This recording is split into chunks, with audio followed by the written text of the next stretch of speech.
Hello and welcome to ETBFSI Virtual Summit. In this special discussion focus on reimagining accessibility, affordability, and inclusion in new normal, we are going to explore as to how technology can enable accessibility, affordability, and inclusion from a wider banking and financial institution perspective. To lead the discussion today, I am joined by Mr. J. Venkatramu, Managing Director and CEO, India Post Payment Bank, Ms. Elisha Harrington, Senior Director, Chief Innovation Officer, ServiceNow. Thank you so much, both of you, to joining us today. Let me begin with Mr. J. Venkatramu. Sir, what we have analyzed over the past 1.5 years, especially during the pandemic, that accessibility has become one of the key challenge along with the business continuity. So I would like to understand from you how India Post Payment Bank looks at accessibility, affordability, and inclusion when it comes to the banking, and what have been major achievement for your organization so far. Thank you, Mr. Ujaley. First of all, thank you for having me on the show and for giving me this opportunity. I think you've rightly said about the three pillars. We all know that without accessibility, affordability, and inclusion, financial inclusion is nothing. And we strongly believe in these three pillars. Insofar as accessibility is concerned, I think India Post Payment Bank is one of the entities which are able to crack this accessibility part in completeness. I would like to support that with a few facts. So if you look at our distribution structure, we've been riding on the network of India Post. So today India Post boasts of 150,000 plus outlets. So which means almost 3 times of the traditional banking network that we are seeing in the country. And the accessibility towards banking services has now come down to just a little less than 10 kilometers. So you can imagine the kind of accessibility power this distribution network has brought in. So this apart, we've also supplemented this with bank branches by opening 650 branches across various district headquarters. So traditionally, India Post was delivering services like financial services, mobilizing small savings, plus postal services like parcel and your philately kind of services. So majorly financial services was also one of the services that they were offering. So our first agenda about bringing about the change and the financial inclusion is training the entire paraphernalia, the front end team in terms of able to extend banking services. So that's where we've put people across various levels in terms of resource mapping between the two organizations by having our own branches plus the branches of India Post. And that way we were able to implement a lot of these financial inclusion programs as a part of this resource mapping. Right. So that is as far as accessibility is concerned. And insofar as affordability is concerned, yes, that is definitely a very, very important factor. So traditionally, if you see, banks have been operating on, minimum balance kind of a savings product. So whereas in our case and most of the other banks which are into financial inclusion is that it's a zero balance account. I mean, let us not insist on any bank balance, but it should be a zero balance, and it should be made as affordable as possible in terms of charges, whether it is charges towards certain transactional services, charges towards certain other statutory kind of aspects. It has to be very, very minimal. So the pricing has to be right sized, and that's where we have priced it very, very minimal, and also by giving certain free limits in terms of taking care of their basic banking needs. So these are the two important pillars that lead to inclusion, and I mean, not alone by giving banking services that you can get included. So ultimately, it has to be a combination of services, and it has to have a larger social impact in terms of upliftment of the people by providing them access to various services. Absolutely. That way, we are able to combine banking services plus citizen services offered by government. So through which we were able to build a substantial user base. So right. I'm happy to share with you that we've got 4.5 crore customers that's been built in the last 2.5 years since inception. Plus, we've also been able to handle a large volume of transactions. We are close to 75,000 crore worth of transactions that have been handled. And with the accessibility, we've seen, especially during these tough times of pandemic, our postmen who are there in remote villages were able to offer banking services at the need of the hour. Right. Be it Absolutely. day, be it night, they were able to offer these services. I'm Right. actually proud of these warriors who have been working for the bank day in day out. Absolutely. I'll come back to you again. Now I'll go to Miss Elisha. Miss Elisha, what we also understand when you talk about the accessibility and affordability and other key factor for banking and financial institution, it's basically taking your services to the last mile, a mile where there could be possibility an issue of connectivity, which is very prevalent in countries like us.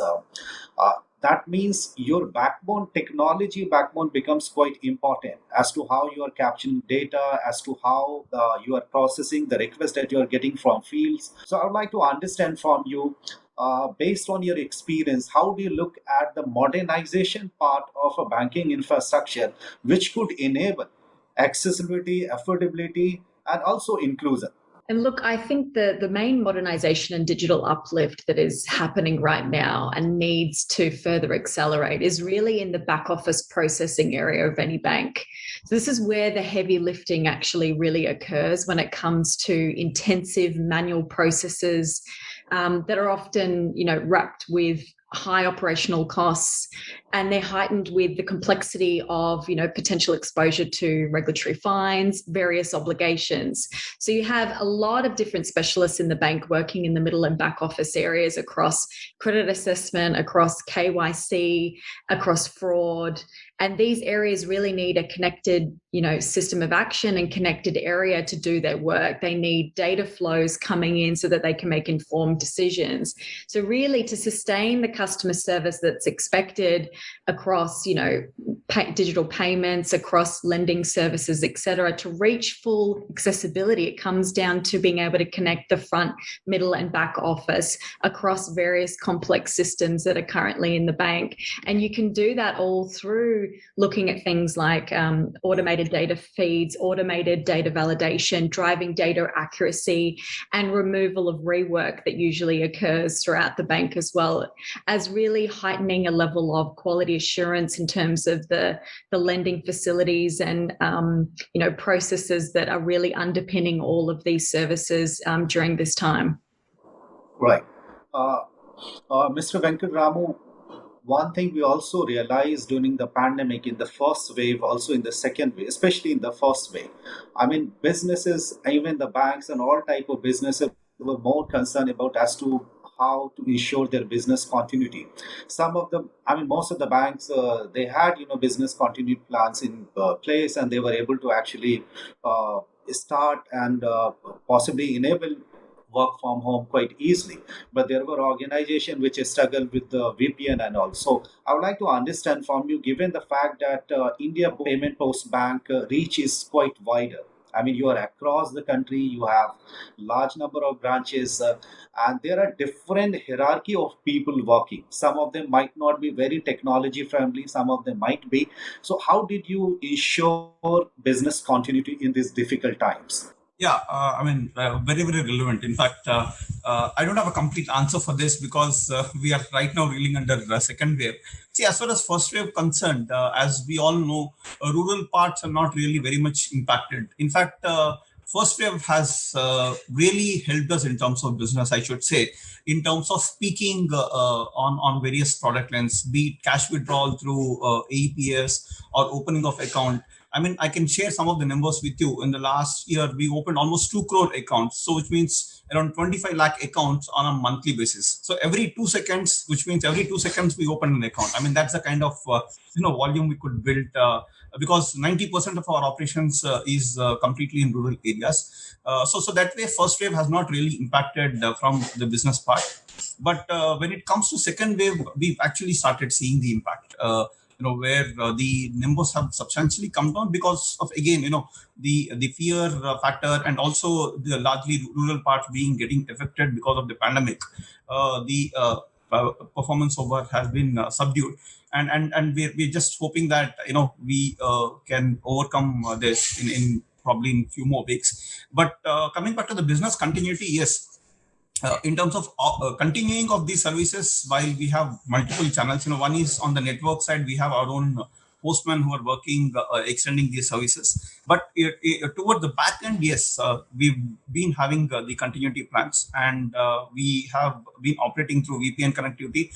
Plus, even for customers, we have a dedicated and a robust call center, which has a facility of minimal steps in terms of reaching out to the call center executive. Plus, we also have a callback facility where if a customer is not able to get through the call, he can offer a callback facility. So that is also another continuity of services in terms of getting the required services availed by the customers. And in terms of volume, we almost handle close to 1 million calls every month as far as the call center is concerned. So that way the continuity had been more or less there. And even during second wave also, we haven't seen much of an outage in terms of continuity of these services are concerned.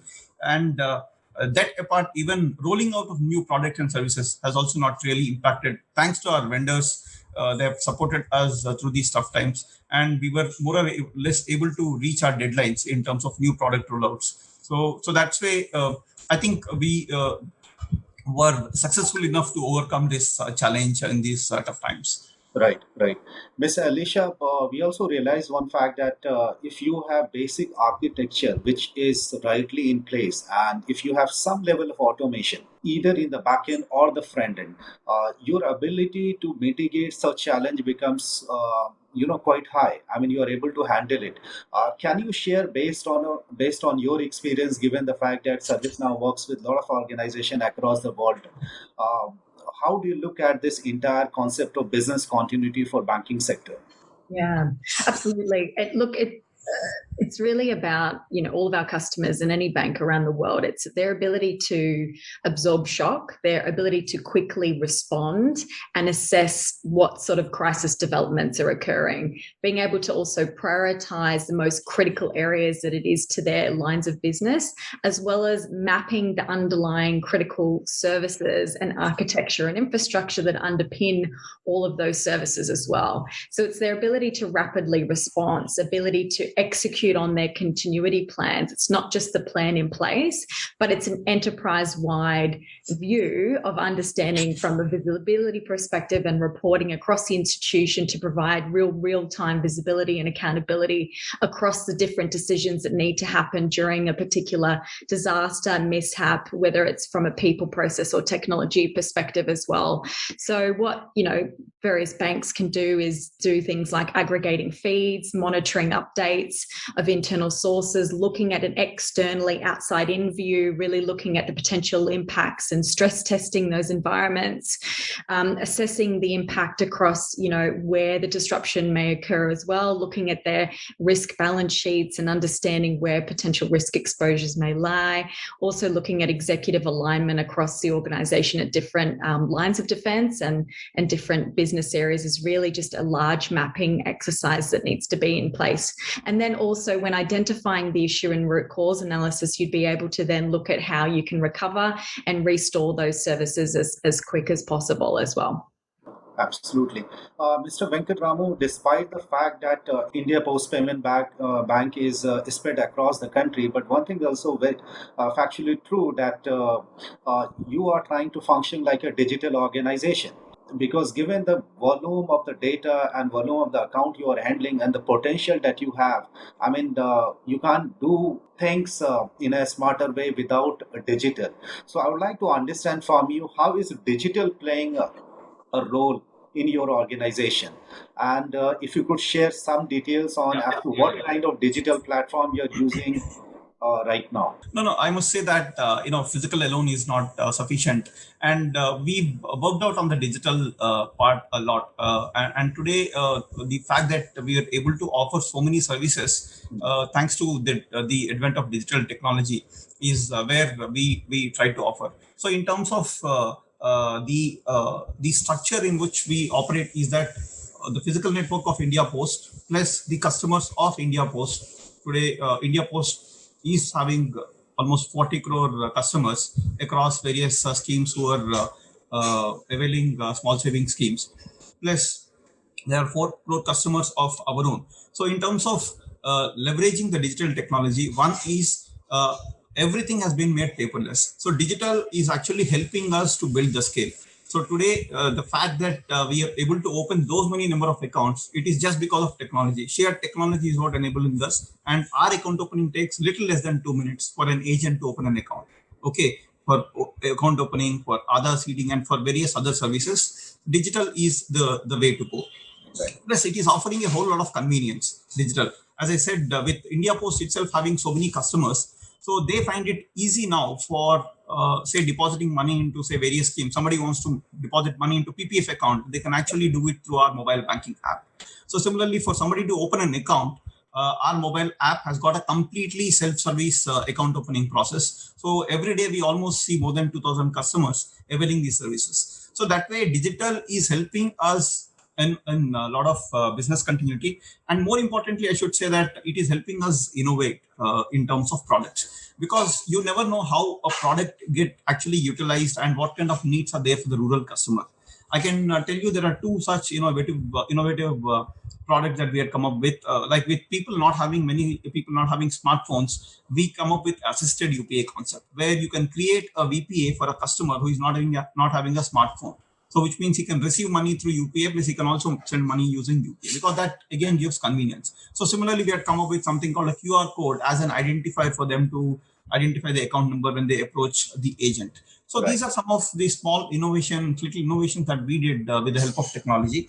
But more importantly, what digital also helped us is in terms of multiplicity of the services, I should say, because with one single terminal there with the postman, we are able to offer not only banking services but non-banking services. For instance, we have the services of digital life certificate, especially for senior citizens, retired senior citizens who got to go to the respective government offices for availing the pension on a regular basis. And to facilitate that, we entirely moved that through digital, where postman directly went to the doorstep of the customers and availed make them avail these services. So similarly, the Aadhaar mobile number updation in Aadhaar. So that is another services which we recently started. And the other services which started off late is the registration for vaccine. As you know, the rural population without smartphones are finding it really difficult for the vaccine registration, and that is something with Arogya Setu we are trying to do that. So these are some of the developments which can only be possible with digital, I should say. Right. Ms. Elisha, I'll come to you now. What we are observing that, the large, big banks, the traditional banks, they do have high level of trust factor. What they are looking for the agility of a startup. I mean, a fintech organization. And fintech is able to offer those agility because they have very modern platform, and most of them are actually on cloud. And their digital journey has been quite easy because they started late and they had all the learnings, and they could actually explore a lot of things with cloud. But most of the traditional banks, they have invested a lot of money in traditional application, in traditional workload, and it's a bit difficult at times to modernize those. In that light, how do you look at digital transformation journey for BFSI sector? What are the key points they need to ensure while they are embarking on a digital transformation journey? Yeah, absolutely. And, absolutely. Often it may be or it may not be replacing out of date infrastructure. It may also be complementing and really uplifting areas that matter most to the bank, where there's the most operational, pitfalls happening, where there's the most cost, because there's a monolithic architecture behind all of this, and you can't change that overnight. Let's be realistic. I think where digital transformation and digitization can really be best used now is again in those middle and back office processes that I mentioned earlier, but then in areas where it matters most to the customer. So reliability is such a huge thing. When you talk about trusted banking services, that providing that secure and trusted service for the customer is exactly what they need. So getting back to basics around improving performance and reliability is an ongoing challenge for any bank, but it's also a challenge for the fintechs in terms of ensuring that they are also compliant. So whilst a fintech and a traditional bank is coming at it from different angles, as you mentioned, digital transformation is just really about being able to connect people, process, and technology, being able to look at intelligence and derive the right contextual information from, say, case information, application information about the customers and the types of services that they're requesting, the types of service requests that are coming through as well to the bank, and just being able to be reliable on time for that customer. And on the flip side, it's also about providing the employees with the information that they need, whether it's credit memos, the policies, procedures, standard operating procedures. So the time to competency for any banker or any agent within the bank is just reduced. You're reducing your cost to serve all at the same time. So a good example would be, reducing the errors in fees and charges, incorrect direct debit requests, payment in error, these typical, pitfalls that usually happen in banking because of various reasons, can be mitigated through levels of automation, levels of re-engineering process workflow, and providing a connected system of action to effectively, help employees along their journey of being able to make the best decisions and being able to reduce a lot of the rework and errors that do happen. So it's all encompassing in providing that trusted service for the customer that's reliable. And there's certainly a lot of improvement to be made there. Absolutely. This is going to be my last question, Mr. Venkatramu. Since you already have spoken about the length and breadth of India Post Payment Bank, the kind of technology you're using, and also the kind of everyday transaction that is happening. Now I'd like to understand from you what are your future plans in terms of the expansion, if you are looking at starting some new services or some new technology, anything you'd like to share. So what we found out as a part of our DNA is that operating in rural areas, as I touched upon about multiplicity and enhancing various services, we would like to place ourselves as a marketplace for a rural customer. What I mean by marketplace is that on one side you have the entire set of rural customers who are wanting services and where there is a demand for various services. On other side, where you aggregate those service providers, be it banks and financial institutions, fintech, agri-tech kind of players in terms of getting the set of right technologies, plus also the new innovations that are happening. Because one thing that has really proved in the last 2-3 years is that India Post Payment Bank has been able to crack the code of the financial inclusion grid. So we call ourselves as the financial inclusion grid or the rural banking grid. So it's more about adding more and more services into that grid so that it reach out to the customer, because we have a set structure. Like as I said, we have a good capacity building and good literacy campaign that's been happening. So today there is an element of trust that the rural customer has as far as our network is concerned. So it's more about, adding more and more services. As I said, whether it is agri-tech in terms of, bringing up new practices of agri-technology or building new kind of products on the supply chain, where procurement today can be made online. So if we can provide a farmer in terms of getting a better price for his produce, apart from, providing him with loans and other facilities, I think that will be a very, very great service for the farmers. So similarly, on the investment and insurance side, we're trying to get these farmers the right sized products so that they are also financially covered for any unforeseen exigencies. And similarly, telemedicine is something which we are strongly thinking about in terms of how can we get telemedicine. We're working with a couple of startups in this space where medical facility can be provided on a remote basis, and added to that, probably education is something which we can look at. So I think the services that way, if you look at, can be innumerable. But more importantly, how we leverage the infrastructure and technology, and at the same time collaborate with the right set of entities in terms of delivering these services. Because today we are sitting on a huge distribution network, which is ready to absorb the kind of services that we're talking about with the help of technology. Absolutely. So that's where we see ourselves. Right. Ms. Elisha, what Mr. Venkatramu was telling that he already has a kind of network in place and there are a lot of services which could be given on that highway. But we also understand that the challenge like pandemic, as we are going through the COVID-19 pandemic type of challenge, this also asks you a lot of question around resiliency. How resilient is your IT infrastructure? How resilient is your network? If something goes haywire, how you are able to mitigate, how quickly you are able to bounce back. So in that light, I would like to understand from you, what should be the BFSI sector focus on building resilient platform? What are the key things that they need to ensure? Yeah, absolutely. I'll take through a couple of those. First, it would be mapping those underlying connections that we spoke about earlier. So that's to really support the critical business services. And what we can do on top of that is banks really need to drive continuous improvement, look at things like continuous controls monitoring, and really being able to monitor those risks and controls that are tied to those critical services.